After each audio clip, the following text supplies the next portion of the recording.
الحمد للہ رب العالمین والصلاة والسلام علی حبیبہ محمد وآلہ واصحابہ اجمعین،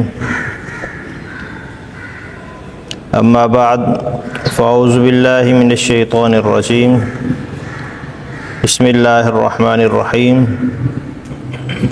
حج کے حوالے سے بھی کریں گے۔ حج اور عمرہ جو ہے یہ ویسے حج زندگی میں ایک بار فرض ہے، اور اس کے مسائل بھی تب پیش آتے ہیں جب بندہ جائے، اور جب بندہ جاتا ہے تو اس دن تبھی یاد کرتا ہے اور سیکھ بھی جاتا ہے۔ اس کا زیادہ تر پریکٹیکل کے ساتھ تعلق ہے، تو مختصر ہم آپ کو بیان کرتے ہیں کہ جو حج ہے وہ اس شخص پر فرض ہے جو صاحب استطاعت ہے، یعنی آنے جانے کے اخراجات اس کے پاس موجود ہیں، اور ساتھ ساتھ راستہ بھی پرامن ہے، کوئی مشکل نہیں ہے، تو پھر حج فرض ہوتا ہے، ورنہ عموماً حج فرض نہیں ہوتا۔ اور حج زندگی میں ایک بار فرض ہوتا ہے۔ حضور اکرم صلی اللہ علیہ وسلم نے بھی ایک حج ہی کیا، کہ آپ صلی اللہ علیہ وسلم کی زندگی میں 2 بار حج آیا ہے، یعنی حج فرض جب ہو چکا 2 بار آیا ہے، تو ایک بار آپ نے حضرت ابو بکر صدیق کو حج کا امیر بنا کے بھیجا تھا 9 ہجری میں، اور 10 ہجری میں آپ صلی اللہ علیہ وسلم نے خود حج فرمایا، اور وہی آپ کا پہلا اور آخری حج تھا۔ تو آپ نے اور حج نہیں کیا، آپ نے 4 عمرے کیے اور فقط ایک حج کیا۔ اس میں یہ بات بھی سمجھی جا سکتی ہے کہ آپ صلی اللہ علیہ وسلم حج کر سکتے تھے، ہر سال کر سکتے تھے، 2 سال ویسے آپ نے گزارے، دونوں سال کر سکتے تھے، لیکن آپ نے ایک کیا تاکہ مالدار جو ہیں وہ حج ایک دفعہ کریں، اور جو باقی جو مال ہے اس کو غریبوں میں جو تقسیم کریں، جو دوسرے لوازمات ہیں ان میں بھی مال خرچ کریں، فقط حج پر نہ لگائیں۔ عمرے بھی آپ نے زیادہ نہیں کیے، فقط 4 عمرے آپ صلی اللہ علیہ وسلم نے کیے، 4 عمرے فقط آپ صلی اللہ علیہ وسلم نے کیے۔ حج کی جو اقسام ہے، یہ حج کی 3 قسمیں ہوتی ہیں: حج افراد، حج قران اور حج تمتع۔ حج افراد کا مطلب ہوتا ہے تنہا حج، اس کے ساتھ عمرہ نہیں، فقط حج کیا۔ یہ وہ لوگ کرتے ہیں جو وہاں رہتے ہیں، مکہ میں رہتے ہیں، وہ اکیلا حج کرتے ہیں، اس کے ساتھ عمرہ نہیں ہوتا۔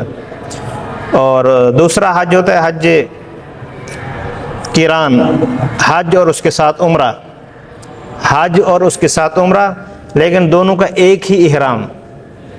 آپ نے احرام باندھا، اس کے بعد عمرہ کیا، عمرے کے بعد احرام نہیں کھولا، احرام کو جاری رکھا، اور پھر اسی احرام کے ساتھ آپ نے حج بھی کیا۔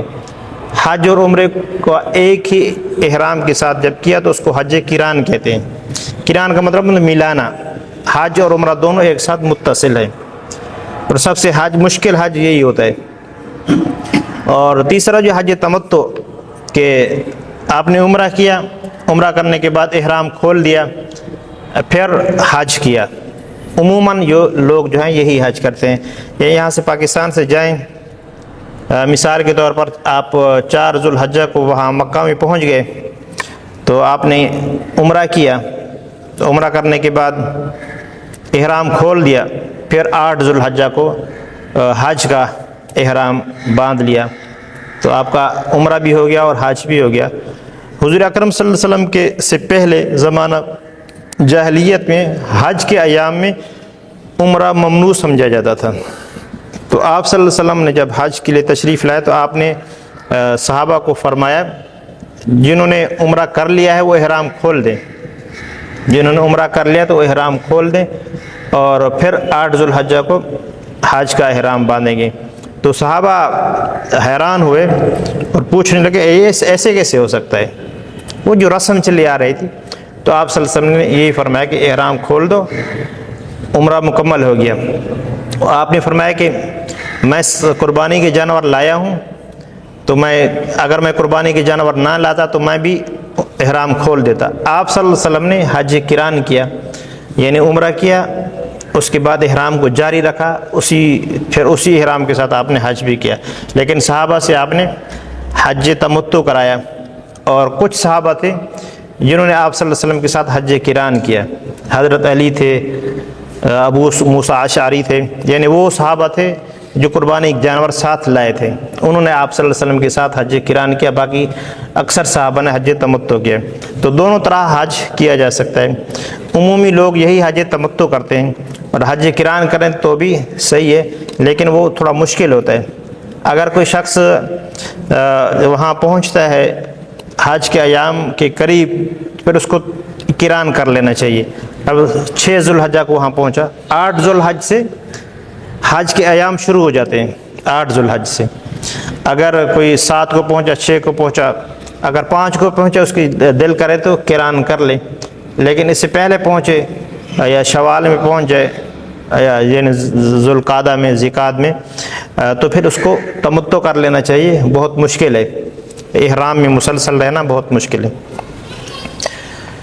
جو حج کے ایام ہیں 8 ذوالحجہ اور 9 ذوالحجہ اور 10 ذوالحجہ سے پھر 13 تک، جو 10 ذوالحجہ سے جو حج مکمل ہو جاتے ہیں کہ 8 ذوالحجہ کو احرام باندھتے ہیں، احرام باندھنے کے بعد مینا چلے جاتے ہیں، مینا، پھر رات وہاں گزارتے ہیں، صبح پھر عرفات کی طرف چلے جاتے ہیں۔ یہ مینا جو ہے جگہ کا نام ہے، اور عرفات جو ہے یہ بھی جگہ کا نام ہے۔ اور وہاں سب سے اہم رکن جو ہے، رکن اعظم اس کو کہتے ہیں حج کا، وقوف عرفات ہے۔ عرفہ جگہ کا نام ہے، اس کو عرفات بھی کہتے ہیں۔ تو وہاں ٹھہرنا ہوتا ہے، بس ٹھہرنا ہوتا ہے، وہاں ٹھہرنے کو وقوف عرفہ کہتے ہیں، اور حج کا رکن ہے۔ وہ اگر کوئی ادا نہیں کرے گا تو پھر اس کا حج نہیں ہوگا۔ سارا دن وہاں ٹھہرنا ہوتا ہے 9 ذوالحجہ کو، پھر شام کو وہاں سے واپس آنا ہوتا ہے۔ مزدلفہ جگہ کا نام ہے، وہاں مزدلفہ رات وہاں گزارنی ہوتی ہے۔ پھر صبح جب ہوتی ہے، صبح نماز سے پہلے، تو وہاں سے مینا کی طرف دوبارہ آنا ہوتا ہے۔ مینا آ کے پھر وہاں صبح قربانی کرتے ہیں اور رمی جمار کرتے ہیں، یعنی شیطان جو ہے، شیطان کے اس کے جو علامات بنی ہوئی ہیں اس کو پتھر مارتے ہیں، کنکر مارتے ہیں، تو یوں حج مکمل ہو جاتا ہے۔ حج پر اگر ہم غور کریں یا عمرہ پر اگر غور کریں، جو ہمارے لیے سمجھنے کی باتیں کہ ان میں زیادہ تر جو ہے وہ یادیں وابستہ ہیں۔ حج اور عمرہ میں یادیں وابستہ ہیں، یعنی کہ طواف کرتے ہیں، ابراہیم علیہ السلام کی یاد ہے، وہ مقام ابراہیم بھی ہے، اور صفا مروہ جو ہے حضرت ہاجرہ کی یاد ہے کہ وہ وہاں دوڑی تھی، 7 چکر لگائے تھے، اور پھر اللہ نے عمرہ اور حج کا طریقہ یہی مقرر کر دیا، جو حج کرے گا، عمرہ کرے گا تو وہ 7 چکر لگائے گا انہی کی یاد میں۔ اور تو باقی جو عرفات جو حضرت آدم علیہ السلام کی یاد ہے، مقام عرفہ جو ہے وہاں حضرت حوا اور حضرت آدم علیہ السلام کی آپس میں ملاقات ہوئی تھی۔ جب اللہ نے آدم علیہ السلام کو زمین پر بھیجا تو حوا کو اور جگہ بھیجا اور آدم کو اور جگہ بھیجا، تو آدم علیہ السلام اور حوا علیہ السلام ایک دوسرے کو تلاش کرتے رہے، اور آخرکار ان کی ملاقات جو ہوئی وہاں عرفہ میں ہو، مقام عرفات جو جبل رحمت ہے، رحمت کا پہاڑ، وہاں جو ہے جبل رحمت اس کو اس لیے کہتے ہیں کہ وہاں آدم علیہ السلام کی توبہ قبول ہوئی تھی، آدم علیہ السلام کی توبہ قبول ہوئی، اور پھر اللہ رب العزت نے ان کی ملاقات کرائی حضرت حوا سے۔ عرفہ کہتے پہچان کو، کہتے اسی سے یہ عرفات نام پڑا ہے اس جگہ کا۔ اور جدہ جو ہے، جدہ نانی اور دادی کو کہتے ہیں، کہتے ہیں جدہ تبھی اس کا نام جدہ ہے کہ وہ حضرت جو حوا ہیں سب کی دادی ہیں، وہ وہاں آئی تھی، اور وہاں سے پھر عرفات منتقل ہوئی تھی۔ بہرحال یہ حج کی باتیں جو ہیں یہ زیادہ تر ہمارے بزرگوں کی یادیں ہیں، مطلب انبیاء علیہم السلام کی یادیں ہیں۔ تو ایسے یہ پتہ چلتا ہے کہ اگر کوئی اللہ کو پیارا ہوتا ہے تو اس کے علامات کو وہ زندہ رکھتا ہے۔ اللہ کا جو پیارا ہوتا ہے، اللہ کو اس کی علامات اچھی لگتی ہیں۔ تو آدم علیہ السلام جو ہیں، یا حضرت ابراہیم علیہ السلام جو ہیں، اسماعیل علیہ السلام جو ہیں، یہ سارے اللہ کے خاص بندے ہیں جن کی علامات کو اللہ رب العزت نے زندہ رکھا ہے۔ اور حج کے دوران جو ہے طواف جب کرتے ہیں، طواف میں 3 چکروں میں بازو اکڑا کے چلتے ہیں، بازو اکڑا کے چلتے ہیں. یہ حضور اکرم صلی اللہ علیہ وسلم کی یاد ہے. ایسا حضور اکرم صلی اللہ علیہ وسلم نے کرنے کا فرمایا تھا. جب آپ صلی اللہ علیہ وسلم عمرہ کرنے کے لیے تشریف لائے تھے 7 ہجری میں، 6 ہجری میں حدیبیہ ہوا تھا، صلح حدیبیہ. اس کے بعد اگلے سال 7 ہجری میں آپ صلی اللہ علیہ وسلم عمرہ کرنے کے لیے تشریف لائے. جب عمرہ کرنے کے لیے تشریف لائے تو صحابہ کرام کی تھکے ہوئے تھے، اور کچھ مشرکین نے کہا کہ ان کی حالت دیکھو کتنا تھکے ہارے ہوئے ہیں. تو آپ صلی اللہ علیہ وسلم کو یہ بات پہنچی تو آپ نے فرمایا کہ جب طواف کرو تو طواف کے دوران جو ہے بازو اکڑا کے اور اس طریقے سے چلنا ہے،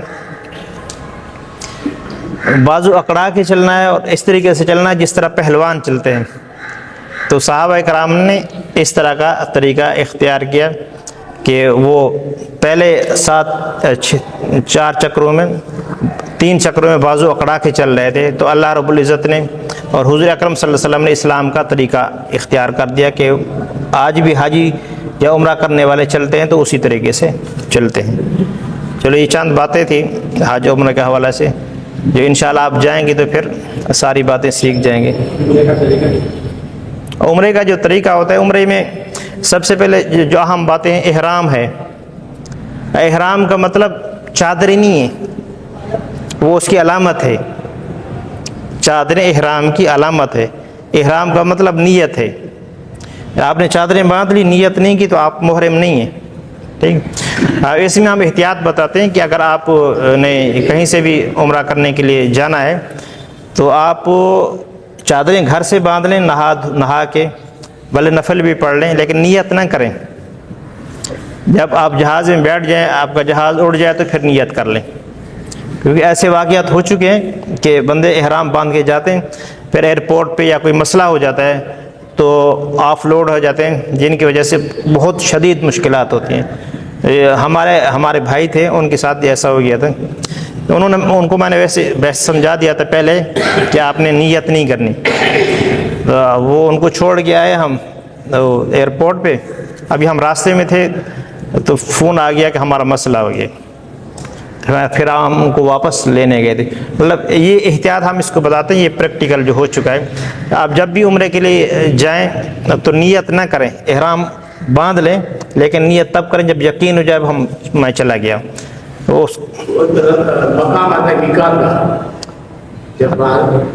ہاں وہ میں بتا رہا ہوں، یعنی جو میقات کا مطلب ہوتا ہے وہ حد، جہاں سے نیت کرنا لازمی ہوتا ہے. اس سے پہلے آپ یہیں سے بھی نیت کر سکتے ہیں. جہاز میں بتاتے ہیں میقات آنے والا ہے، آپ نیت کر لو، تو وہاں بھی آپ کر سکتے ہیں، لیکن آپ جہاز اڑ جائے تو پھر بھی آپ کر سکتے ہیں. میقات سے پہلے یا میقات کے پر داخلے کے وقت آپ نے نیت کر لینی ہے. تو احرام ہے. اس کے بعد طواف ہے، دوسرا رکن جو ہے عمرہ کا طواف ہے. طواف کے 7 چکر ہوتے ہیں، اور 7 چکر ہوتے ہیں. چکر کہتے ہیں ایک جگہ سے گھوم کے پھر وہاں آنا، اس کو چکر کہتے ہیں.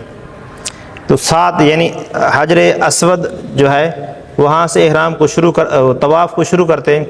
جب گھوم کے وہاں آتے ہیں تو ایک چکر مکمل ہو جاتا ہے. پھر دوبارہ آتے ہیں تو ایک چکر مکمل ہوتا ہے. تو طواف کے ٹوٹل 7 چکر ہوتے ہیں. تو 7 چکر، طواف کا معنی گھومنا ہوتا ہے. ویسے 7 دفعہ گھومنا لازمی ہے طواف میں. اور اس کے بعد جو ہے سعی ہے، یعنی صفا اور مروہ جانا ہے. اس کے جو چکر ہیں صفا اور مروہ کے وہ یک طرفہ ہیں. اس میں بہت سارے لوگوں کو غلط فہمی ہوتے ہیں اور شدید مشکل کا شکار ہوتے ہیں. صفا مروہ کی جو دوڑ ہے وہ یک طرفہ ہے، طواف کی طرح نہیں ہے. یعنی جو صفا مروہ کی دوڑ شروع کرتے ہیں وہ صفا سے کرتے ہیں. اب یوں نہیں ہے کہ آپ صفا سے گئے اور مروہ سے گھوم کے دوبارہ آئے صفا پہ تو ایک چکر ہوا، ایسا نہیں ہے. ٹھیک، اب صفا سے گئے مروہ تو ایک چکر مکمل، مروہ سے صفا آئے تو پھر دوسرا مکمل، پھر وہاں گئے تو پھر تیسرا مکمل. اس طریقے سے 7 کرنے، یک طرفہ، 2 طرفہ نہیں. تو صفا سے شروع کرتے 7واں مکمل کہاں ہوگا، صفا پہ یا مروہ پہ؟ مروہ پہ مکمل ہوگا. ٹھیک، صفا سے مروہ جاتے ہیں، 1 ہو گیا، مروہ سے صفا 2 ہو گئے، پھر صفا سے مروہ 3 ہو گئے، پھر مروہ سے صفا 4 ہو گئے، پھر صفا سے مروہ 5، پھر مروہ سے صفا 6، اور پھر صفا سے مروہ 7 ہو گئے۔ جب پھر مروہ بھی جاتے ہیں پھر وہاں وہ دعا کرتے ہیں، نفل ادا کرتے ہیں، اس کے بعد حلق کراتے ہیں یعنی سر مڑاتے ہیں۔ یہ آخری رکن ہے عمرے کا۔ عمرے میں یہ 4 چیزیں ہوتی ہیں، احرام ہوتا ہے اور طواف ہوتا ہے اور سعی ہوتے ہے صفا اور مروہ کے درمیان، اور حلق کرانا ہوتا ہے، سر مڑانا، گنجا ہونا، یہ رکن ہے۔ گنجا ہونا یہ لازمی نہیں، اگر کوئی بال چھوٹے کرانا چاہے تو بھی وہ کرا سکتا ہے، اور گنجا ہونا جو زیادہ افضل ہے۔ حضور اکرم صلی اللہ علیہ وسلم نے فرمایا کہ اے اللہ، یہ جنہوں نے حلق کرایا، سر مڑایا، ان پر رحم فرما۔ پھر دوسری دفعہ فرمایا اے اللہ حلق کرانے والوں پر رحم فرما۔ تیسری دفعہ بھی پھر فرمایا کہ حلق کرانے والوں پر رحم فرما۔ صحابہ نے عرض کی یا رسول اللہ قصر کرانے کے لیے دعا کر لیں، تو چوتھی بار آپ نے قصر والوں کے لیے دعا کی، یا اللہ قصر مطلب بال چھوٹے کرانا، جو بال چھوٹے کراتے ہیں ان پر بھی رحم فرما۔ تو افضل یہ ہے کہ حلق کرانا یعنی سر کو مڑانا جو ہے یہ افضل ہے۔ تو یہ عمرہ کے 4 رکن ہیں جو ضروری ہیں۔ عمرہ کر لیتے ہیں، مقام ابراہیم میں 2 نفل پڑھتے ہیں۔ جی وہ طواف جب کر لیتے ہیں، طواف کا جو طریقہ ہے وہ 7 چکر اور 2 نفل، یہ طواف مکمل تب ہوتا ہے 7 چکر اور 2 نفل مقام ابراہیم کے پاس۔ جب ہوٹل سے جاتے ہیں عمرے کے لیے تو وہاں سے 2 نفل پڑھتے ہیں۔ وہ نیت کے وقت میں نے کہا تھا گھر سے آپ گھر سے احرام باندھ کے جائیں، 2 نفل بھی پڑھ کے جائیں، یا ایئرپورٹ پہ جا کے پڑھیں تو وہ شکرانے کے ہوتے ہیں، نفل جو ہوتے ہیں وہ لازمی نہیں ہوتے۔ اگر کوئی نہیں پڑھتا تو مسئلہ نہیں ہے، لیکن پڑھنے چاہیے شکرانے کے اللہ نے آپ کو گھر میں بلائے۔